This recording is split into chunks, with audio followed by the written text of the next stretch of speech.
नमस्कार, मैं हूं अजीत कुमार और आप देख रहे हैं श्रेष्ठ भारत। आप सभी का स्वागत है हमारे इस खास प्रोग्राम जिसका नाम है जड़ी बूटी सेहत की बात आयुर्वेद के साथ। और आज जड़ी बूटी सेहत की बात में हम बात करेंगे सर्वाइकल पेन की। सर्वाइकल पेन की समस्या आज एक आम समस्या बन चुकी है और खासकर महिलाएं इस समस्या से ज्यादा ग्रसित हैं। तो आज इस समस्या के कारण और इससे कैसे निजात पाए वो भी आयुर्वेद के जरिए, इस पर बात करने के लिए आज हमारे साथ हैं डॉक्टर अखिलेश अग्रवाल। डॉक्टर अखिलेश, आपका स्वागत है हमारे श्रेष्ठ भारत में। नमस्कार अजीत जी। डॉक्टर अखिलेश, सबसे पहले आप ये बताएं कि ये समस्या आखिर कैसे उत्पन्न होती है, इसके पीछे का कारण क्या है? अजीत जी, ये बहुत ही अच्छा प्रश्न है। आज की समस्या में अगर हम देखें तो लगभग 90% लोगों को गर्दन का दर्द किसी न किसी फॉर्म में होता ही है। तो इसके पीछे जो मेन कारण है वो है कि हमारी मांसपेशियां, मेनली पोस्चर, हमारा पोस्चर है वही हमारा डिफॉल्टेड हो गया है। हम गलत पोस्चर में अपनी गर्दन को रखते हैं तो हमारी मांसपेशियां थक जाती हैं और हमें पोस्चरल पेन होता है। इसके अलावा और भी कारण है, जैसे कभी हमारे शरीर के अंदर कैल्शियम की कमी हो जाए, विटामिन डी की और न्यूट्रिशनल डेफिशिएंसी के कारण हमारी हड्डियां कमजोर हो गई तो भी हमें सर्वाइकल पेन हो सकता है। कभी एक्सीडेंटल इंजरीज हैं, जैसे एकदम से सडन झटका आ गया तो हमारी गर्दन की हड्डियां हैं उनके अंदर जो डिस्क हैं उसमें कंप्रेशन आ गया या बल्ज हो गया या रप्चर हो गई। तो अलग अलग ग्रेडिंग के हिसाब से और अलग अलग तरीके का less pain to severe pain ऐसा हो सकता है। इसके अलावा हमने देखा है कि अगर आप कहीं ट्रैवल में, गाड़ी में, आजकल हम लोग ट्रैवल करते हैं, बहुत सारे जगहों पर जाते हैं आते हैं, तो उसमें भी कई बार ब्रेक लगने से या कुछ और वजह से झटके के कारण वो चोट, वो दर्द महसूस होता है और वो वक्त के साथ बढ़ता जाता है। हाँ जी, एक अहम बिंदु है जिस पर हमें इसको इग्नोर नहीं किया जा सकता। इस पर हमें विशेष ध्यान रखना है कि जब भी आप गाड़ी चला रहे हैं, जैसे सब मेनली टू व्हीलर्स जब चलाते हैं, तो आपको इस चीज़ का ध्यान रखना है, जब भी कोई भी ऐसा गड्ढा आ जाए या स्पीड ब्रेकर आ जाए तो आपको स्पीड को बिल्कुल मिनिमम लेवल पर रखना है ताकि आपका जो जर्क है वो बॉडी उसको एब्जॉर्व कर सके। यदि वो बॉडी की एब्जॉर्विंग कैपेसिटी से ज़्यादा जर्क होता है तो वो कहीं ना कहीं बॉडी के पार्ट्स को डैमेज करता है। तो हमारी जितनी भी इस रीढ़ की हड्डी है उसके बीच में डिस्क होती है। डिस्क शॉक एब्जॉर्विंग का काम करती है। जब इस पर अनड्यू प्रेशर आता है, बहुत ज़्यादा प्रेशर आता है जो इसकी क्षमता से बाहर है, तो डिस्क कंप्रेस हो जाती है। जो कंप्रेस होती है तो उसके अंदर का जो जो जेल है वो कहीं ना कहीं बाहरी जो उसकी बाउंड्रीज है उन पर प्रेशर डालता है। तो जितने लेवल का प्रेशर आता है वो तो या तो डिस्क बल्ज के रूप में हो जाता है या डिस्क बल्ज में भी कैटेगरीज हैं, ग्रेड ए, ग्रेड 2, ग्रेड 3। अगर ये बल्ज अगर जर्क बहुत ज़्यादा है तो ये हमारी जो वॉल है वो रप्चर हो जाती है, तो प्रोट्रूजन हो जाता है, बाहर की तरफ निकल जाता है, डिस्क रप्चर हो गई। तो ये 3 अलग अलग कंडीशन है, जैसे बल्ज हो गया या प्रोट्रूजन हो गया या फिर डिस्क रप्चर हो गई। रप्चर हो गई तो उसका हमें कंप्लीट बेड रेस्ट ही देना है। उस समय हम कुछ नहीं कर सकते जब तक वो एक तरीके से, जैसे फ्रैक्चर होता है इस तरीके का एक फ्रैक्चर टाइप का हो गया, बोन की वॉल रप्चर हो गई और जिलेटिनस मटेरियल है वो बाहर निकल गया, तो हम रेस्ट देंगे कुछ दिनों में, धीरे धीरे वो ठीक होता है, खुद क्रिएट कर लेगी। हाँ, खुद हीलिंग होती है, बट वो कम्प्लीटली हील नहीं होता। उसके लिए बाद में हमें फिजियोथेरेपी की ट्रीटमेंट की जरूरत होती है, कुछ आयुर्वेदिक ट्रीटमेंट की जरूरत है, उपचार की जरूरत होती है। उपचार पे तो हम आएंगे डॉक्टर साहब, लेकिन इसके पीछे कुछ हमारे बॉडी में मिनरल्स की कमी भी, जैसे कुछ कमियां भी ऐसी आती हैं जिसको, जैसे विटामिन डी की कमी है या कुछ और चीज़ें ऐसी भी हैं। जैसा कि मैंने शुरुआत में ही बताया कि अगर हमारे शरीर के अंदर न्यूट्रिशनल डेफिशिएंसी होती है, जैसे कैल्शियम की डेफिशिएंसी हो गई या विटामिन डी की, जो कि 1-2 अहम न्यूट्रिएंट हैं बॉडी के लिए। आज की डेट में देखा जाए तो विटामिन डी के बहुत सारे रोल्स हैं हमारी बॉडी के अंदर, और जब हम ब्लड टेस्ट कराते हैं तो आमतौर पर लगभग भारतीय लोगों के अंदर विटामिन डी की बहुत कमी पाई जाती है, और खासकर महिलाओं में तो पाई जाती है। हाँ, महिलाओं में पाई जाती है, क्योंकि हम लोग आज की डेट में सन बाथ लेना भूल ही गए हैं। अपनी स्किन को सन रेज को डायरेक्टली एक्सपोज करना बहुत इंपॉर्टेंट है। महिलाओं में क्योंकि शरीर एकदम कवर्ड रहता है, ना धूप का एक्सपोजर होता है, तो इस चक्कर से उनके बॉडी के अंदर विटामिन डी सिंथेसिस नहीं हो पाता है, तो विटामिन डी की कमी होती है। तो हमेशा रेगुलर बेसिस पे चेकअप करा के विटामिन डी की अगर कमी है तो या तो सन बाथ लीजिए, नेचुरल सोर्स से विटामिन डी बनता है बॉडी में, तो वो ज़्यादा फायदा करता है। अगर ऐसा नहीं कर सकते हैं तो विटामिन डी सप्लीमेंट्स लेने हमारे लिए बहुत ज़रूरी हैं।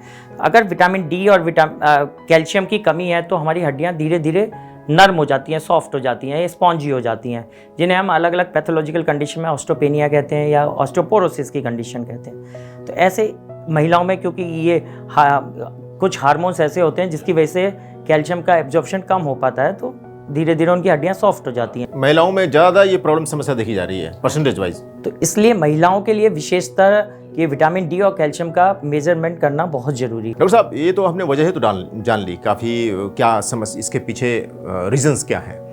अब हम आते हैं सॉल्यूशन पे, क्योंकि हमारे प्रोग्राम का मकसद ही है कि हम इस प्रोग्राम के ज़रिए और भी आयुर्वेद के ज़रिए हर जो समस्या हम उठाते हैं उसको हम ठीक कर सकें।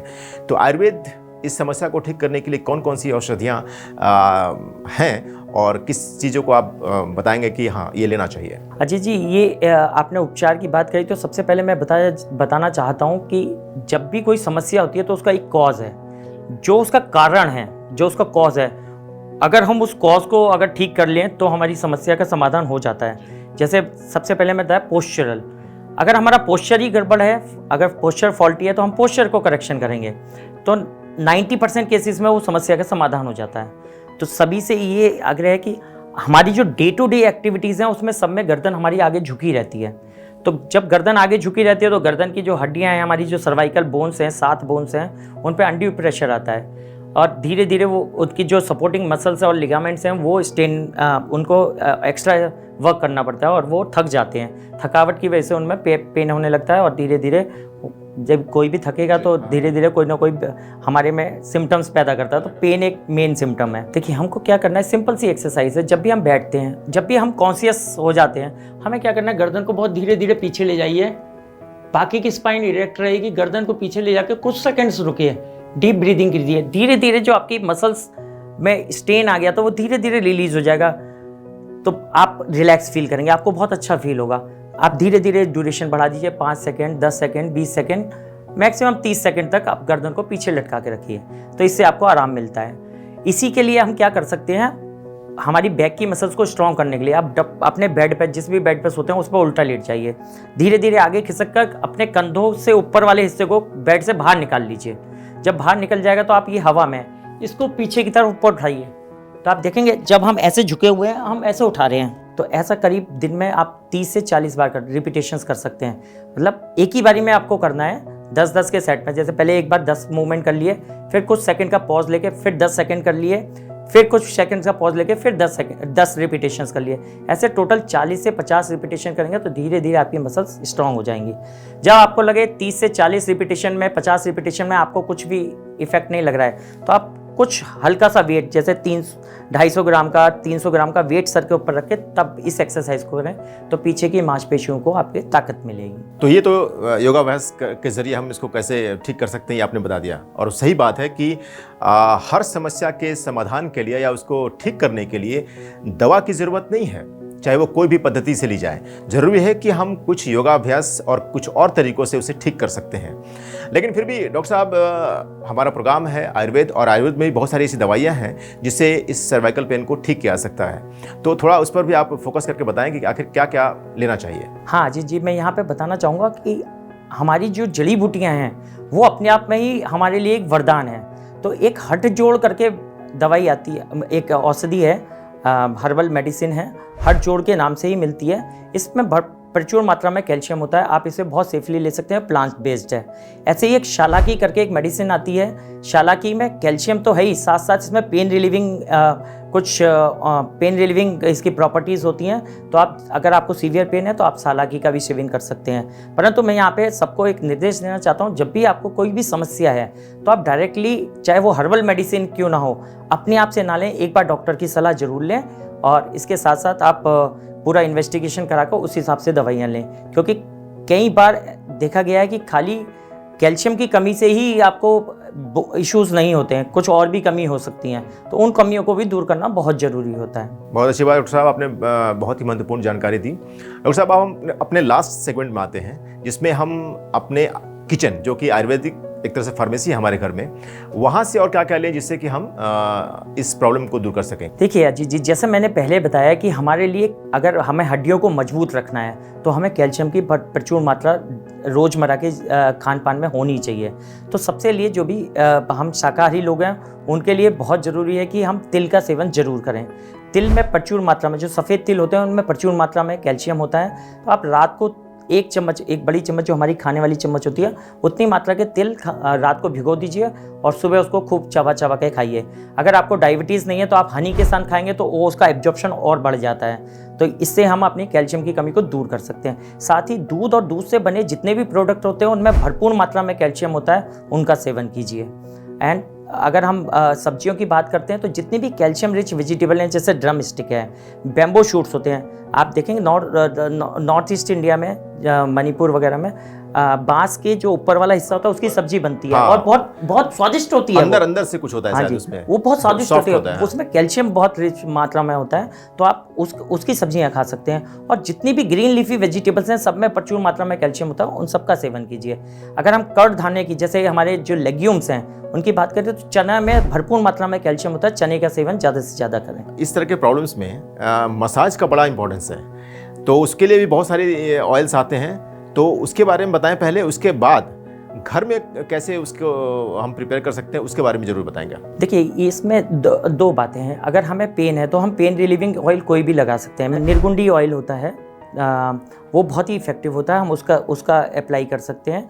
और हमारे नीलगिरी का जो कैस्टर ऑयल होता है, कैस्टर ऑयल का एप्लीकेशन कर सकते हैं, वो भी पेन रिलीविंग होता है। ये बहुत आसानी से मिलने वाले होते हैं, इनका हम अप्लाई कर सकते हैं। साथ ही आयुर्वेद में पोटली मसाज का एक अपना महत्व है। पोटली मसाज पेन रिलीविंग के संग संग हमारी वात प्रकृति को कम करती है, क्योंकि देखा गया है जितने भी जॉइंट रिलेटेड डिसऑर्डर होते हैं मेनली शरीर में वात प्रकृति एक्सेस हो जाने, ज़्यादा हो जाने की वजह से होते हैं, तो हम पोटली मसाज करा सकते हैं। साथ साथ एक बहुत अच्छा उपचार होता है जिसे हम बोलते हैं ग्रीवा बस्ती।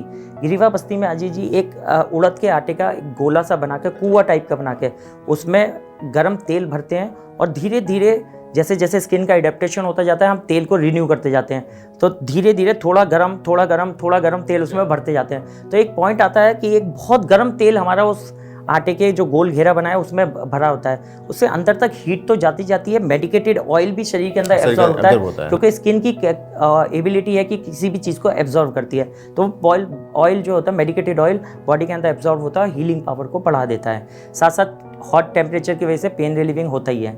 तो ये दो उपचार जो हैं, पोटली मसाज और ग्रीवा बस्ती, ये अपने आप में सक्षम इलाज हैं। आप किसी भी तरीके के सर्वाइकल पेन से, गर्दन के दर्द से जूझ रहे हैं, या आपका रप्चर हो गया है, या बल्ज हो गया है, या पोस्चरल पेन है, आप सभी में इन दोनों थेरेपीज़ का बहुत सुरक्षित रूप से सेफली आप इसको ले सकते हैं। लेकिन अब जाते जाते आप डॉक्टर साहब ये भी बताइए कि घर में कैसा, किचन से हम क्या क्या लेकर प्रिपरेशन करें जिससे कि हम घर में ही ऐसे ऑयल बना लें जिससे कि मसाज करके हम उस प्रॉब्लम को दूर कर सकें। घर में सिंपल सा घरेलू उपचार, जब भी आपको गर्दन में दर्द हो तो आपको हॉट सॉल्ट वाटर कंप्रेस करना चाहिए। हॉट सॉल्ट वाटर कंप्रेस बहुत ही सिंपल सी टेक्निक है। आप पे गर्म पानी की रबड़ की बोतल हो तो उसको गर्म पानी से भर लीजिए, एक पतला सा कॉटन का कपड़ा नमक के पानी, जो घर में घरेलू नमक होता है जिसे हम खाते हैं, उसमें भिगो लीजिए, उसको निचोड़ के बोतल के ऊपर लपेट लीजिए। क्योंकि बोतल में गर्म पानी है तो वो धीरे धीरे कपड़ा गर्म हो जाएगा, उसको गर्दन पे रख के आप सिकाई कर सकते हैं। अगर आप उल्टा लेटने में अक्षम है, अगर आपका पेट ज़्यादा निकला हो या आप उल्टा नहीं लेट पाते हैं, तो आप पहले अपने बिस्तर के ऊपर कोई भी एक प्लास्टिक शीट बिछा लें, बोतल को उसको ऊपर रख लें और उसको आप इस प्रकार लेट जाएं कि बोतल वाला हिस्सा आपकी गर्दन के ऊपर आए। तो एक तकिए का भी काम करेगा और आपको सपोर्ट भी, आपको हीटिंग भी देगा, ट्रीटमेंट भी हो जाएगा।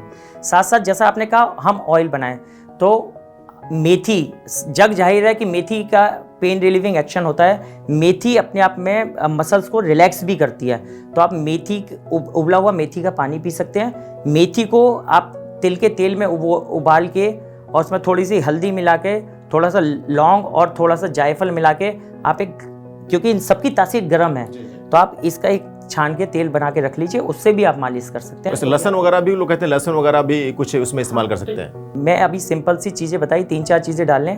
अगर आप और उसको पोटेंट ऑयल बनाना चाहते हो तो लहसुन भी डाल सकते हैं, थोड़ा अदरक भी डाल सकते हैं, थोड़ा सा उसमें आप लौंग वगैरह भी डाल सकते हैं। तो ये सब चीज़ें गर्म है, पेन रिलीविंग एक्शन है इनका होता ही है। बहुत बहुत धन्यवाद डॉक्टर साहब, आपने बहुत महत्वपूर्ण जानकारी दी। जड़ी बूटी सेहत की बात आयुर्वेद के साथ में आज हमने सर्वाइकल पेन को कैसे ठीक करें, वो भी आयुर्वेद के जरिए, इस पर हमने बहुत सारी जानकारियां ली। उम्मीद है इन जानकारियों से आप खुद को और अपनों को हो रही इस समस्या से बचा पाएंगे। ज़्यादा से ज़्यादा लोगों तक इस वीडियो को शेयर करें ताकि मैक्सिमम लोग इसका फ़ायदा उठा सकें। अगर आप किसी समस्या का समाधान आयुर्वेद के जरिए चाहते हैं तो आप हमें मैसेज के जरिए सवाल पूछ सकते हैं। चैनल को सब्सक्राइब करें और देखते रहें श्रेष्ठ भारत।